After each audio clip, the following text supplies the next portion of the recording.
Bonjour à toutes et à tous. Aujourd'hui, nous allons vous parler à chaud. On sort tout juste de la salle de cinéma depuis quelques heures. On ne sait absolument pas donner nos avis entre nous deux, donc on ne sait rien de rien. Sur le film Civil War, réalisé par Alex Garland, romancier de base à qui l'on doit l'écriture de la franchise 28 jours plus tard, du film Dredd, du dernier film Dredd, et qui s'est mis à la réalisation depuis le film Ex Machina, où après il nous a offert le film Annihilation également, le film Men, que nous n'avons pas vu, la série Devs, que nous n'avons pas vu non plus, mais le reste on l'a vu. Et ce film-là, Civil War, est-ce il avait fait autre chose? Il n'a pas fait Prey. Non, c'est pas lui, c'est pas lui. C'est celui qui avait C'est fait. le gars qui a fait Ten Cloverfield Lane. Exactement. Bon, après Dredd, a priori, il a quasiment fait le film, en vrai. Parce que, en tout cas, Karl Urban venait surtout vers lui il était très présent sur le tournage, en fait. Le réalisateur était pas très bon, à ce qui paraît.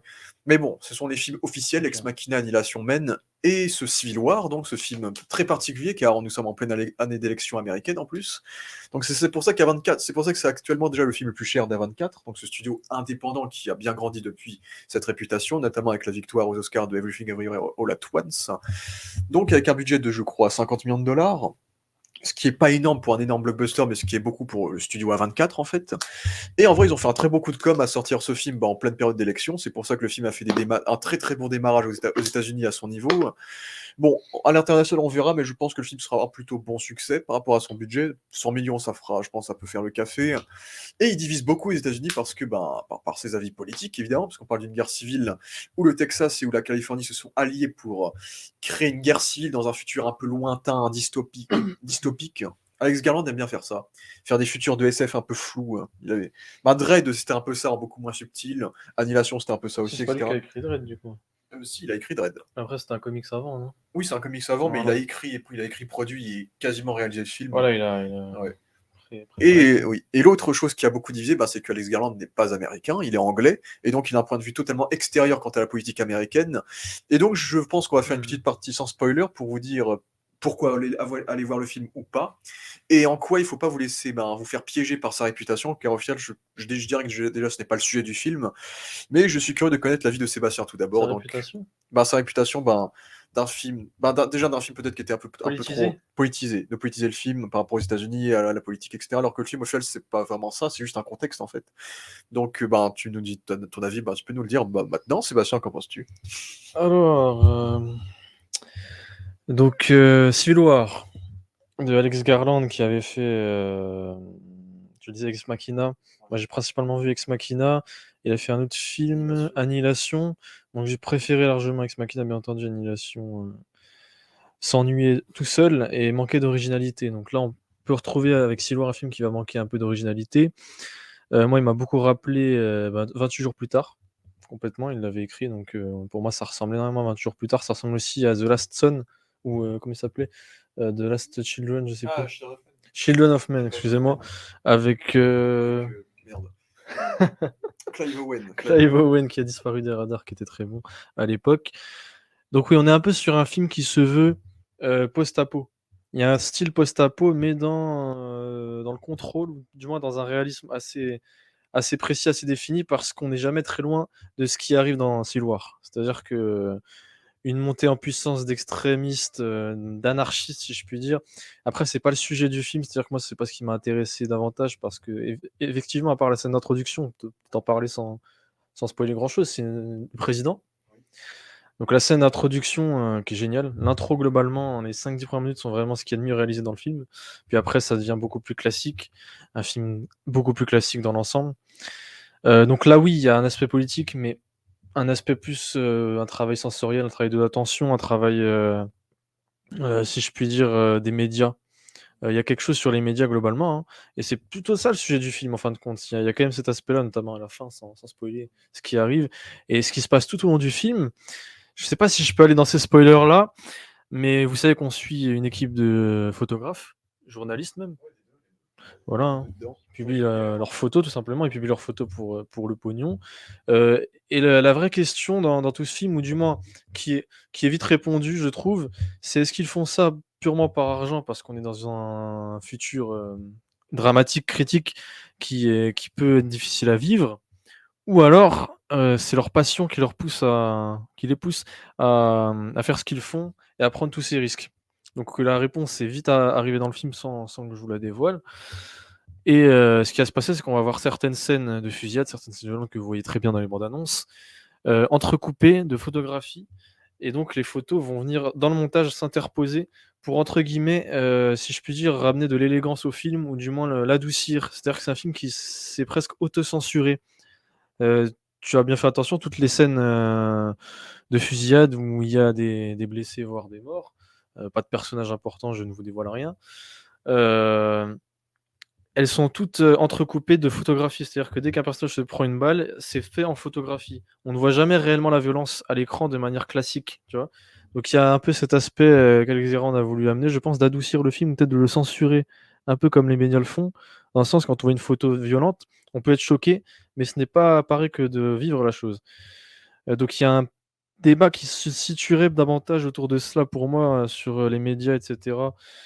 Heu, la passion, en effet, qui, voit sa question vite répondue, du coup. Hem et la violence, il y a quand même quelque chose de spécial. C'est un film qui, effectivement, tu l'as dit, c'est plutôt un prétexte. L'aspect politique de Civil War qui va peut-être permettre de vendre mieux le film, je sais pas si c'est pour ça qu'il a choisi ça.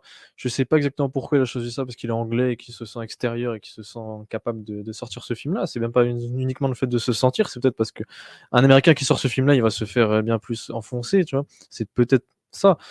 Parce qu'en soi, il y a pas de véritable point de vue.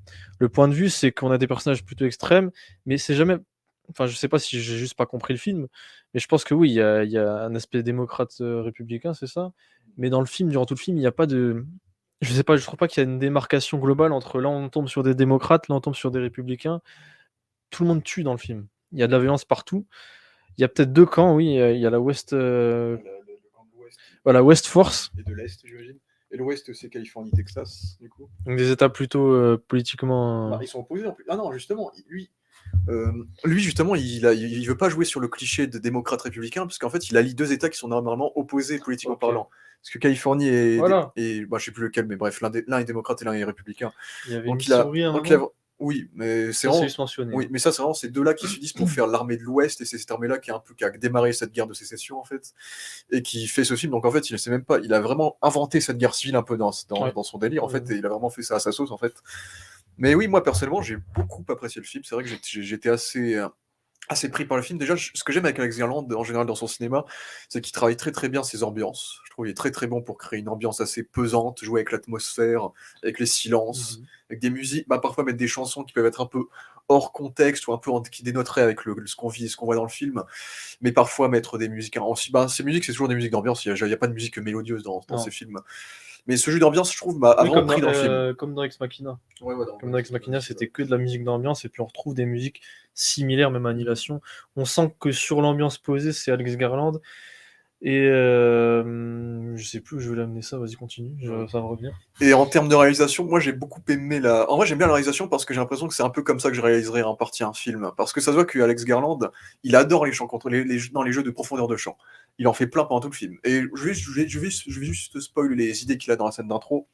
Ah totalement, il y a que ça. Ouais, C'est dans la pour ça que scène. j'ai dit que la Ouais, scène ouais. d'intro, c'était ce qu'il y avait de plus intéressant en termes de réalisation Ouais. de tout le film.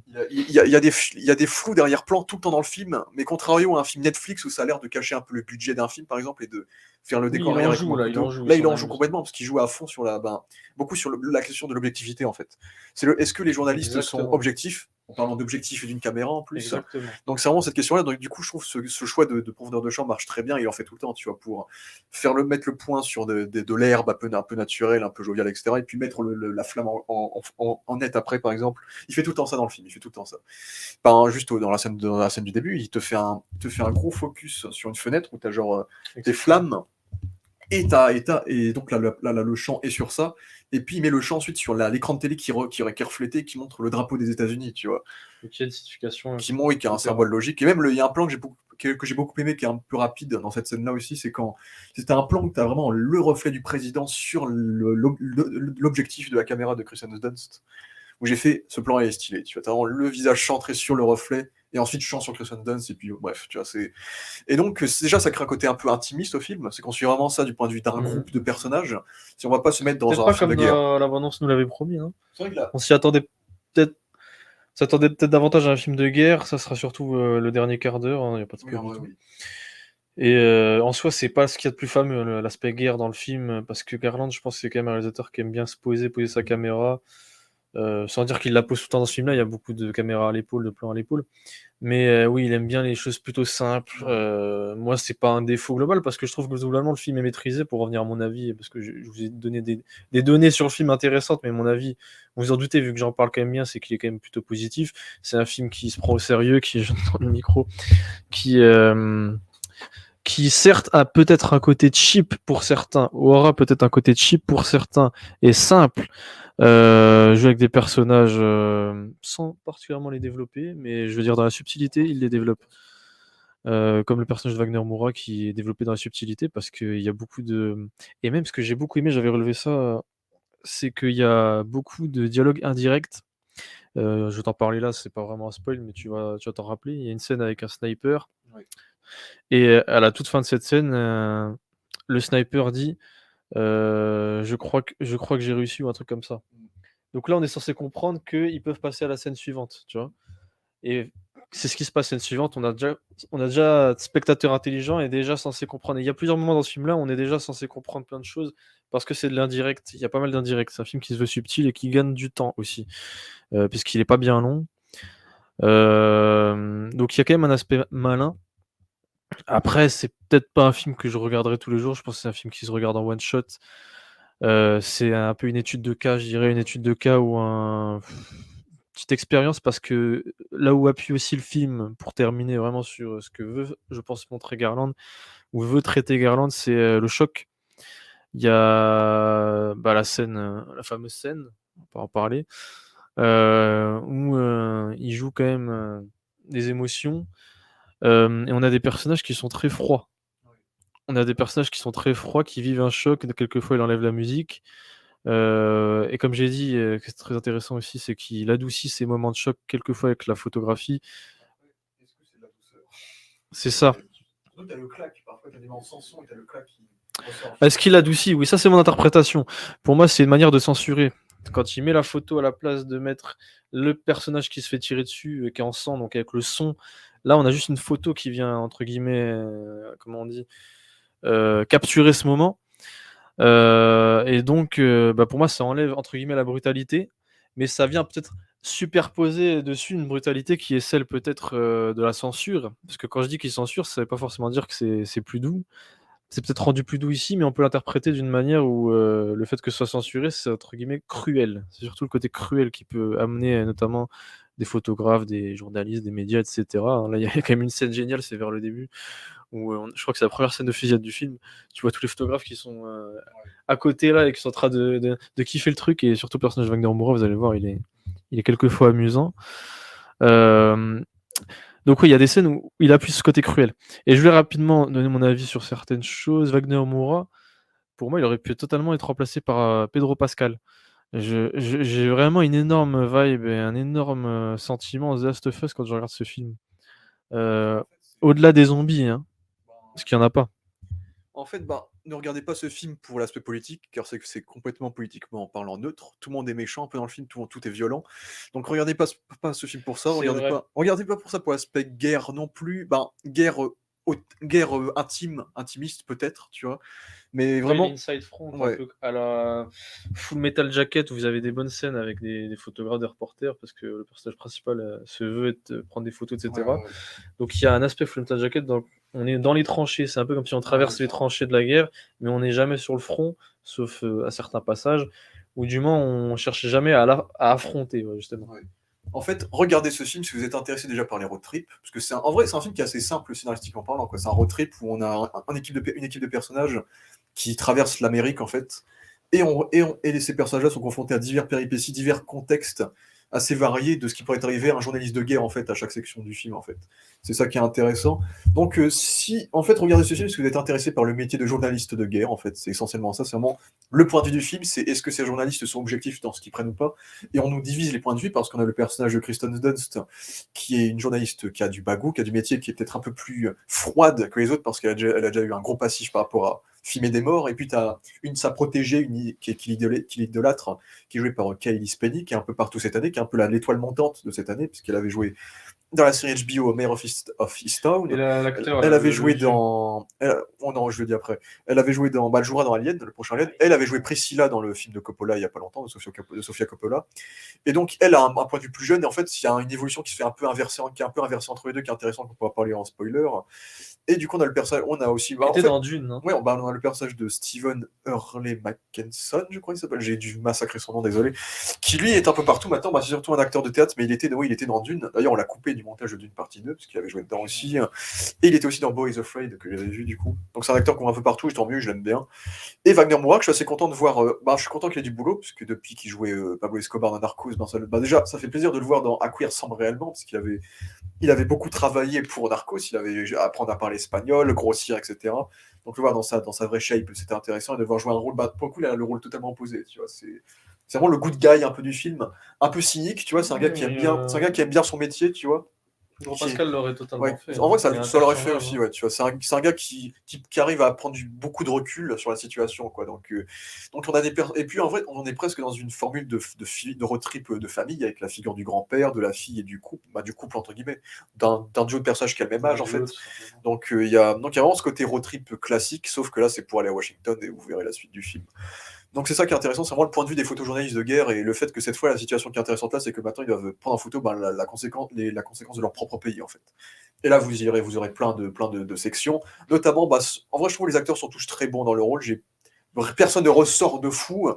Kirsten Dunst est un peu plus subtil, on va dire, dans son jeu, parce que ça fait partie un peu de son personnage, mais tout le monde est très bien dans son rôle, il n'y a pas de rôle oscarisable, même si je dirais quand même que l'interprétation qui reste la plus mémorable, et paradoxalement, c'est la section de Jesse Plemons, qui apparaît dans le film également. Donc Todd dans Breaking Bad, qui joue pour tout le monde, il joue pour Scorsese, il joue un peu, on le voit partout maintenant, et qui a été en plus engagé in extremis, que c'était parce que l'acteur d'origine de cette scène, parce il est que dans une scène, regardez pas le film pour lui. Bon, après, vous pouvez, puisque sa scène est très très bien, il a été engagé in extremis quelques jours avant que l'acteur d'origine de cette scène n'ait pas pu rester, en fait. Et donc Kirsten Dunst, qui est sa femme, a recommandé sa présence, et donc il a accepté de venir. Et c'est pour ça que c'est marrant, parce que les deux sont tout le temps dans les mêmes projets. Dans ce film-là, dans Fargo, ils se sont rencontrés, c'est là qu'ils sont devenus, qu'ils se sont puis ils se sont mis en couple. Et dans le film Power of the Dog de Catherine Bigelow, je crois. Donc voilà pour cet aspect. Donc Joel, lui, pour le coup, il est très très doué pour avoir ce côté sadique en fait. À la fois sobre, à la fois un peu balèque, à la fois. En fait, Jesse Plemons, il est trop bon pour jouer ce type de personnage. En fait, ça lui va bien. Après, c'est pas un spoiler, mais même juste le détail de lui mettre des lunettes rouges, tu vois, pour créer un peu un regard Enfant, sanglant, C'est le détail tout con qui avec fait. le cœur, là. Ouais, c'est le regard tout con qui rend le personnage déstabilisant en fait. Donc c'est ça qui fait que lui, il va vous marquer, tu Bonne vois. écriture également. C'est peut-être la seule scène du film que je dirais est vraiment réalisée de manière un petit peu à part, parce que la plupart du temps, le film, c'est plutôt de la caméra à l'épaule, de la caméra qui se balade, qui suit des personnages, sans grand travail particulier, si ce n'est, comme tu disais, les champs, les profondeurs de champ. Il y a la belle scène avec les flammes, peut-être on va passer à la partie spoiler bientôt, hein. Ouais, je vais en parler en partie spoiler, puis on va passer à la partie spoiler. Ouais, on va faire une petite conclusion. Regardez le film. En vrai, je trouve que c'est. Est-ce que c'est. Je pense. Moi, j'ai pas vu Men, mais en vrai, pour moi, c'est le meilleur film d'Alex Garland depuis Ex Machina, je pense. Et en vrai, j'ai beaucoup aimé personnellement. Ça m'a bien marqué. Et j'ai quand même retrouvé une ambiance assez dreadien dans ce film-là, avec ce côté post-apo un peu froid, un peu ou de liberté en fait. C'est un monde de liberté où il n'y a plus de justice qui fonctionne en fait, donc dysfonctionnel, qui marchait bien. Mais c'est un film que j'ai beaucoup aimé, que je vous conseille de regarder pour l'aspect intime, bien mis en scène, et surtout l'aspect journaliste de guerre, le point de vue d'un journaliste de guerre, et donc pas forcément pour le contexte États-Unis, pas forcément pour ce contexte démocratique, républicain, tout ça. Ce n'est pas le sujet du film. Donc voilà, je trouve que c'est un bon film d'A24, et c'est vrai qu'A24, je trouve qu'ils se relâchent un petit peu parfois dans leurs films dernièrement, depuis qu'ils ont atteint un peu la fame. Donc pour le coup, je trouve que c'est un film que j'ai beaucoup apprécié, qui pour moi mérite pour le coup le visionnage. Et j'ai vu beaucoup de personnes qui ont été divisées par ce film. Et donc comme je dis, regardez vraiment ça pour l'aspect journalistique. Sinon, vous risquerez d'être déçus. Surtout si vous êtes quelqu'un de très politisé, justement. Donc voilà. Donc on spoil. Attends, je donne dernièrement mon avis, Allez, Seb. puis on passe à la partie spoiler. Selon moi, ma question principale, c'était durant le film, est-ce un film de cinéma? Ça, c'est quand même une question que je me pose. C'est cool, le cinéma actuel fait que, oui, ce serait un film de cinéma plutôt convenable et plutôt abordable et qualitatif. Oui, c'est une étude de cas, c'est un film intéressant à voir une fois, mais moi je le mettrais sur une plateforme. Je pense pas que c'est un film qui mérite de payer pour, certains, hein, ceux qui payent, plus cher que nous ou qui payent vraiment, une vraie place de cinéma tout plein pot, voilà. Je suis pas certain. Je pense que c'est un film qui mérite sa place, justement parce que déjà il y a le format plein écran, le format Oui. Avengers comme j'appelle, qui fait qu'on est vraiment Là, en c'est plein plus dedans. du 4 tiers, non, c'est pas du plein écran.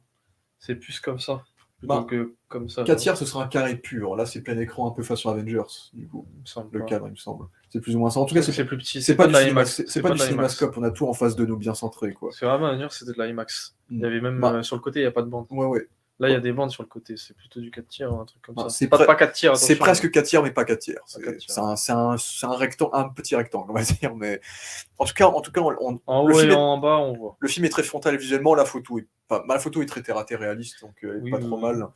Et je trouve que c'est un film qui mérite sa place au cinéma, tout simplement pour l'aspect sonore, en fait, c'est l'ambiance.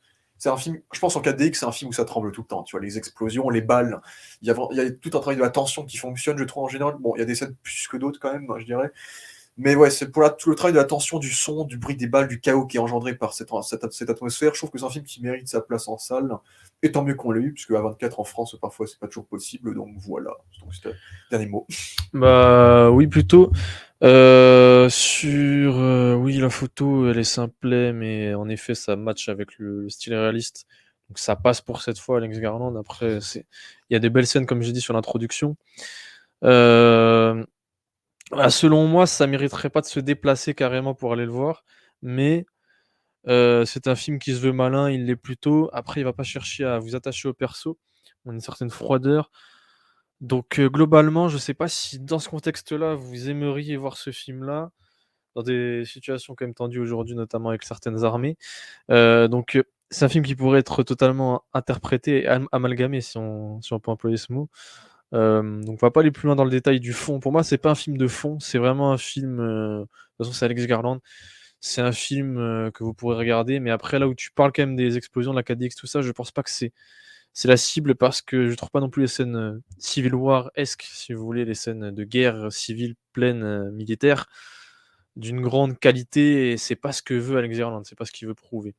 En fait, il y a un côté guerre du Vietnam qui est intéressant à amener. Ouais. Bon, on va passer à la partie spoiler, mais vous voyez. Oui, c'est vrai que ce film rappelle beaucoup la guerre du Vietnam et tout ce qui a été tout l'aspect cynique en fait de ça. Ça m'a beaucoup fait penser à une C'est ça que situation. j'en ai pas parlé. Ça me fait penser à une certaine situation qu'on a en Europe de l'Est où tu as des journalistes de partout dans le monde qui y vont et qui prennent des risques à venir. Et il y a eu des décès malheureusement par rapport à ça. Ça m'a beaucoup fait penser à ces personnes-là, Et sans plus pour autant, récemment, sans pour autant les dépeindre comme des héros en fait. Il y a une vraie questionnalité sur qu'est-ce qu'un journaliste de guerre. Est-ce que c'est vraiment une personne qui cherche à c'est vrai. immortaliser une image pour que les gens soient au courant, ou est-ce qu'il y a peut-être une subjectivité qui fait que Une passion. C'est ça qui m'intéresse vraiment dans ce film-là, dans un sens. Donc c'est le questionnement qui est intéressant et qu'on va relever Le côté maintenant. cruel. On va voir la partie spoiler. Maintenant spoiler parce qu'on a conclu en 500 ans. Donc voilà, spoiler, il y aura lundi un truc rouge dans le coin, donc let's go. Moi, ce que j'aime bien, pour moi, c'est le centre du film, c'est l'opposition entre Kirsten Dunst et Kaylee Spacey, donc la jeune et la photographe plus âgée. Mûr. Parce que elle a, j'aimais bien cette section flashback où on la voit, on énumère tout ce qu'elle a vécu, tout ce qu'elle a dû filmer, des gens qui ont été immolés, etc. Qui montre qu'en fait, c'est un personnage qui est presque hermétique à la mort parce que tout le temps elle filme ça. Oui, et même le moment où elle parle de Elle est son assez père. froide, en fait. Je sais plus si c'est elle qui parle de son père. Non, c'est la petite qui dit Ouais. cet appareil appartient à mon père, mais t'inquiète pas, il est pas mort. Enfin, même, je trouve que même chez la petite fille qui a certes une sensibilité sur la première scène, dès qu'on passe cette scène-là, elle se renforce à la Kristen Dunst, ou du moins, comme le dit Wagner Moura dans plus le nom de son personnage, mais devient la future Kristen Dunst. Il y a une inversion des rôles en fait dans ce film-là, c'est ça que je trouve. Oui. Déjà, détail con, mais je trouve ça marrant que la photographe expérimentée, il y a une caméra numérique et elle a une caméra en pellicule. Du coup, donc c'est vrai que ça fait un contraste puisqu'elle est jeune, donc elle aurait peut-être été plus propre à avoir du numérique. Et du coup, j'ai bien aimé ce plan de fin où tu as la pellicule qui se développe dans le générique de fin. Tout à fait, générique de fin intelligent. Que j'ai trouvé intéressant, qui m'a beaucoup subtil en fait, ça m'a beaucoup subtilité. Avec la présence de Wagner Moura, ça m'a beaucoup fait penser à la fameuse photo prise de Pablo Escobar à sa mort. Mais après, évidemment, c'est une photo qui rend hommage qui fait référence à tous les dictateurs tués auxquels on a fait en photo avec. Tu vois, c'est d'ailleurs là, on immortalise quelque chose de. On ne sait pas si c'est bien ou pas, quoi. C'est ça c'est un peu cynique. En fait, tout le film, on ne sait pas si c'est bien ou pas. Non, c'est ça. Parce que tu as en vrai, après, le film est assez prévisible. Hein. Comme je dis, road trip, et on peut se douter de qu'est-ce qui va se passer. Mais le développement entre les deux fonctionne bien parce que tu as elle qui est assez froide, Kirsten Dunst qui est assez froide, hermétique, etc. Et que le film commence à s'attacher à cette fille, déjà, commence à réagir de plus en plus aux situations. En fait, dès qu'elle perd, dès qu'elle perd le papy, donc le personnage plus âgé, bah en fait, c'est à partir du moment où elle choisit de supprimer la photo qu'elle a prise de lui, elle regagne son humanité, en fait. Là où justement, bah, à la fin du film, ben, pendant tout le dernier acte, avec lequel on prend d'assaut la Maison Blanche, etc., t'as Christian Dunst qui commence à pleurer, à paniquer un peu plus, alors que Kaylee Spencer elle commence à prendre des risques, à foncer, à prendre toutes les photos qu'elle peut prendre. Et à la fin, alors que Kirsten Dunst choisit de protéger sa vie, en fait, de sacrifier, comme au début du film d'ailleurs, pour montrer que Kirsten Dunst a toujours eu cet aspect-là, c'est que elle fait tout pour la photo, mais à la fin, elle accepte totalement d'enlever ça, parce que c'est ça qui est intéressant avec son personnage, c'est que elle a filmé dans plein de pays possibles pour montrer les horreurs de ces pays, pour éviter que son pays fasse la même chose. Et là, elle est dans un cas existentiel où en fait, bah, son pays fait ça, et donc elle sait plus pourquoi elle prend ses photos, quoi. C'est un peu ce côté-là. Il y a un côté, bah, c'est du cynisme, comme on a dit. Et donc à la fin, bah, il y avait cette phrase du début. Il y avait cette phrase du début où elle dit, où Kaylee Spencer dit, est-ce que tu prendrais mon cadavre si je mourais? Et c'est ce que fait Kristen Dunst quand le papy meurt. Tu fais retour. Quand le papy meurt, en fait, elle choisit d'enlever la photo, ce qui montre qu'elle a évolué. Donc, là où justement le personnage de Kelly Spencer, bah, quand Kristen Dunst sacrifie sa vie pour elle, elle n'a pas un mouvement de sauvetage.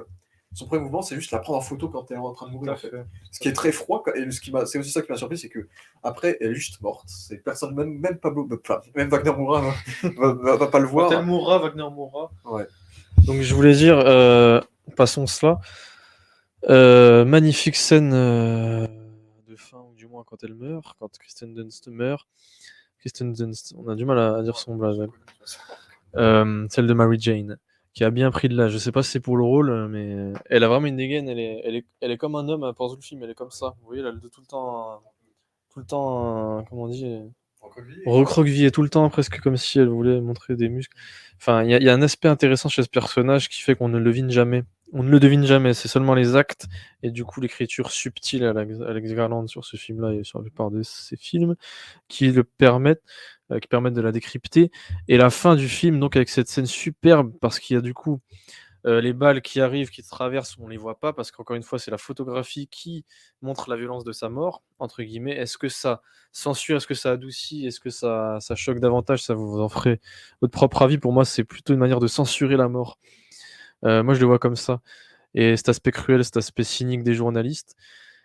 Et vous voyez, quand elle meurt, elle est dans son champ, c'est-à-dire qu'elle est dans l'appareil photo. Elle meurt à travers l'appareil photo, ou du moins la pellicule. Et quand elle tombe par terre, elle est dans le champ de la petite, l'actrice, je ne sais plus son nom. Donc il y a un super jeu de champ qui est intéressant sur la scène de sa mort, qui est très bien filmé, et c'est plutôt malin parce qu'elle meurt, elle tombe à côté justement, le cadavre à côté de la petite, comme peut-être un passage de flambeau, je sais pas. Mais oui, tout à fait, le réflexe de dès qu'il y a un truc qui choque, que ce soit émotionnel ou non, on prend en photo, on filme. Cet aspect presque, peut-être le gain, l'appât du gain, voilà. Ouais, il y avait des attentats notamment dans ce pays, et des gens qui filmaient comme ça parce qu'ils savent qu'il y a un appât du gain, ou que c'est une passion, ou que c'est un mélange de tout cela en fait, ce film-là, c'est intéressant. Là où Wagner Moura, on voit que c'est un mec qui fume, qui boit, donc lui on comprend que c'est plutôt quelque chose qui le stimule et qui à mon avis le maintient en vie. C'est un peu son trip qui lui permet de, c'est un peu comme un crackhead, c'est un peu comme un défoncé, hein, avec un toxico. Hem Donc oui, il y a quelque chose d'intéressant chez ces personnages-là qui sont entre guillemets «torturés» de l'intérieur, parce qu'on voit que la guerre, elle perdure depuis un moment. Depuis un moment, et la plus difficile scène, c'est la scène d'introduction, qui est un cynique à souhait. La mort du soldat noir là, Oui. De toute façon, bah, Wagner Moura, on lui donne un arc aussi, parce que comme tu dis, c'est quelqu'un qui est à l'aise avec son métier, qui arrive à faire sans, et dès que le papy, du coup, le personnage du papy, Samy il s'appelle, meurt, bah, c'est là que lui aussi commence à s'humaniser, il engueule ses autres collègues journalistes. Et en fait, à la fin, il a juste un esprit de vengeance, un peu. Tu vois, quand Kirsten Dunst meurt, ben, il va direct voir le président, tu vois, et tout ce qu'il veut. prend le lead. Et c'est lui qui prend le lead, alors que la mission de base, c'était pas lui qui voulait la faire forcément, c'était plus Kirsten Dunst à la base, il me semble, au début du film. C'était elle qui voulait interviewer le président, il me semble. C'était pas lui. Et lui, au fait, il y va juste pour avoir là-bas. Juste, il veut les derniers mots du président. Tu vois, en mode froid, il veut, dis-moi un truc, genre. il dit les derniers mots et ensuite il le tue, quoi. Donc c'est vraiment, il a eu sa phrase, il a eu son truc et c'est bon, on débarre, quoi. On désacralise le président. Donc il y a cet aspect-là qui fait que le personnage est aussi beaucoup plus humain que des. Bah, il est humain, mais dans un côté un peu balèque, un peu en mode j'arrive à faire abstraction, alors que là, pas du tout. Là, il est à fond dans la subjectivité, en fait. Là où Kelly Spacey, elle se coince un peu dans l'objectivité, en fait, de son métier, elle est coincée dedans, mais pas toujours, parce qu'il y a des moments où elle prend en photo son idole, en fait, Kirsten Dunst, alors que elle, son métier, c'est de prendre en photo Tout les à gens. fait, Donc en fait, on voit il y a, qu'elle il y a devient un Kristen paradoxe. Dunst. Il y a un paradoxe, vu qu'elle prend Kirsten Dunst, mais elle-même devient un cas de journal de guerre, en fait, parce qu'elle meurt aussi. Donc il y a un paradoxe avec tout ça qui est intéressant. Et puis par contre, Nick Offerman, ils l'ont payé une journée pour jouer le président. Donc l'acteur qui joue notamment dans le fameux épisode que tout le monde a adoré de The Last of Us, bon, lui, il a joué une journée, mais tant mieux pour lui. Et ce que j'aime bien, c'est vraiment comment on varie bien les péripéties. Comme je l'ai dit, on commence le film avec un kamikaze, déjà, donc qui vraiment joue à fond sur le silence, et le jeu des bras avec cette scène-là. Tout à fait, ça monte en puissance. On a un kamikaze, on joue aussi sur l'absurdité de la guerre avec des snipers qui se snipent, mais ils savent même pas s'ils sont du même camp ou pas. Tu vois, où là aussi on joue avec des contrastes entre un décor un peu Las Vegas, festif plus enfantin, et la guerre en La vraie fait. Civil War, comme il la vend entre guillemets dans le film, dans les trailers, elle arrive vraiment qu'à la fin. Je voulais qu'on revienne aussi sur la scène des flammes, Ouais. qui est poétique. Après, en vrai, c'est assez classique comme c'est scène, classique. mais c'est bien foutu, tu vois, les flammes Moi, qui j'ai pas forment des adoré quand braises. j'ai regardé ça. J'ai surtout aimé les premiers plans où vraiment les braises arrivaient comme des lumières. Mais c'est bien foutu, tu vois, le Tellement elles étaient côté, proches et la fous. beauté dans le chaos, tu vois. Puis même dans le visuel, On voyait vraiment le trip du personnage de Moura là-dedans, clairement, qui prend son plaisir. Ouais. Et dans le visuel, on voit aussi un peu cet aspect-là, parce qu'il aime bien mettre des couleurs un peu violettes et tout, Alex Garland, dans beaucoup de ses films, je trouve. On le trouve surtout sur l'introduction. Ouais, parce que là, il a mis beaucoup de tags, il a mis beaucoup de tout ça, et de peinture aussi dans les murs, etc. Donc il y a ce côté-là aussi. En fait, on dirait vraiment un film de zombies, un film d'invasion. Ça m'a fait penser penser à un film de Walking Dead ou un 28 jours plus tard. Le film qu'on a vu qui était génial, de Last Girl. Ouais. Ouais. On vous recommande. Celle qui a tous les dons, The Last Girl, celle qui a tous les dons, regarde absolument. On vous recommande ce film britannique d'ailleurs. Qui est splendide. Et puis bon, il y a une séquence de réfugiés également assez classique également dans le stade, qui est correct, qui fait tout. En fait, on traverse vraiment les passages classiques d'un road trip un peu post-apo entre guillemets, quoi. C'est ça qui est intéressant. Et puis la séquence la plus marquante, c'est celle avec Jesse Plemons où il joue un personnage xénophobe qui tue tout ce qui n'est pas américain. J'ai bien aimé puisque du coup le gars il tue les deux personnages d'origine asiatique déjà sans foi ni loi. Et il hésite. Il y a tout un tas de morts. Et il y avait des blancs, il y avait plein de blancs. Ouais, s'ils sont pas américains en fait. Soit ils sont pas américains, soit ils sont anti-américains, peut-être, dans leurs idées, ou anti-patriotisme extrême. J'ai aimé la section où il hésite sur Wagner Moura parce qu'il voit qu'il est latino, tu vois. Donc il fait, t'es sûr que t'es américain et tout. Donc le gars, j'espère, il est tellement doué pour faire ce sadisme-là, tu vois. Donc la séquence, elle marchait bien parce que. Elle est bien shootée. C'est l'un des seuls passages du film où il y a un vrai découpage de comment on appelle ça, plongée contre plongée. Il fait beaucoup de contre-plans sur le personnage de la petite fille, du coup, qui est envahi entre guillemets par la hauteur. Alors que quand il filme Displemons, c'est stable, c'est fixe, c'est droit. C'est-à-dire que lui, on sent qu'il maîtrise le truc, il se pose pas de questions. Il est dans le contrôle, totalement dans le contrôle. Et il y a aussi un plan quand la tension monte un peu, où il y a au premier plan le tas de morts là. Et du coup, il y a une contre-plongée encore, le tas de morts en bas qui va monter comme ça vers les personnages en menace pour montrer que, attention, la menace qui suit, c'est celle du tas de morts où vous pourrez figurer bientôt. Ouais. Mais oui, j'ai trouvé ces sections-là plutôt intéressantes et je voulais dire un truc, je l'ai perdu si tu veux. Il y a aussi un beau plan. Les cinémas, parce que c'est pas un film bourré de cinéma, c'est un film plus subtil et qui a des détails, comme j'ai dit, la mort de Kristen Dunst qui est une superbe scène. Je sais pas si elle a marqué le cinéma, pas du tout. Cette année, peut-être pas non plus, mais peut-être quand même. Mais très bien trouvé, il y a beaucoup de choses comme ça très bien trouvées. Tu vois l'utilisation de l'appareil photo avec l'objectif pour zoomer. Ça c'est génial, c'est comme un sniper, tu vois. Ça c'est l'aspect pratique des scènes que j'aime bien. Il y a un aspect pratique intellectuel quand même chez ce mec-là, qu'on retrouve quand même dans ses films globalement. Et un plan sur Wagner Moura qui pleure, qui est un peu en contre-plongée aussi. Tu vois, il est un peu comme ça, il pleure et il y a tout un tas de tanks qui passent derrière lui. Et ça s'arrête pas, donc ça c'est pas mal, ça fait un beau contraste. Mais c'est un film qui joue beaucoup sur le contraste aussi globalement. Et l'ironie. Déjà, il fait beaucoup de plans zénithaux en CGI pour filmer toute l'Amérique. Déjà, il aime bien faire ça aussi pendant tout le film. C'est les plans dessins, c'est les plans qu'il les fait de nuit à la fin. Ouais, de nuit aussi. C'est pour ça. La prise de la Maison Blanche. Et Et oui, je trouve que les personnages, on peut trouver ça un peu froid, mais en fait, on peut s'attacher à eux par rapport aux situations qu'ils vivent. En fait, c'est vraiment leur réaction aux situations qui peut rendre ça intéressant, parce que c'est un peu des persos classiques. Bah, en vrai, non, c'est des journalistes, ils ont chacun une personnalité assez singulière en vrai. Mais on peut s'attacher par rapport au fait que l'autre il meurt, les réactions d'Agner mourra avec la musique en fond qui fait qu'on n'entend pas ses cris, etc. Oui, c'est Donc ça. pour moi, en vrai, on est un peu dans un développement de personnage à la Nolan un peu. C'est froid, mais je trouve que ça va. Je trouve que le Il y a contexte. quand même moins d'humour que dans un Nolan. Il y a, il y a très peu d'humour. Nolan, il nous rend attachés à ses persos, il Ouais. crée l'émotion via les petites scènes d'humour qu'il y a là.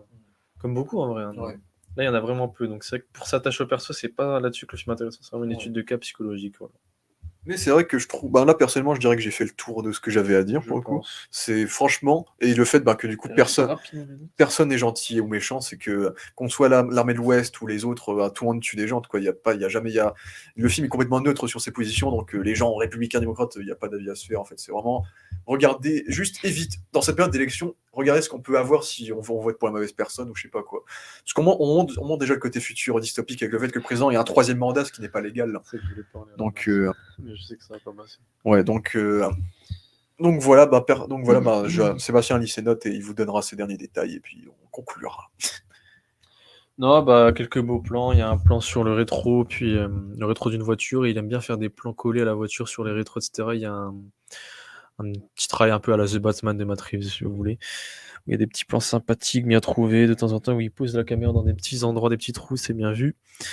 Des lignes de fuite de temps en temps qu'il cherche à trouver, il y a un moment. Notamment, je ne retrouverai pas les moments. Et la typographie, tu as vu des lieux.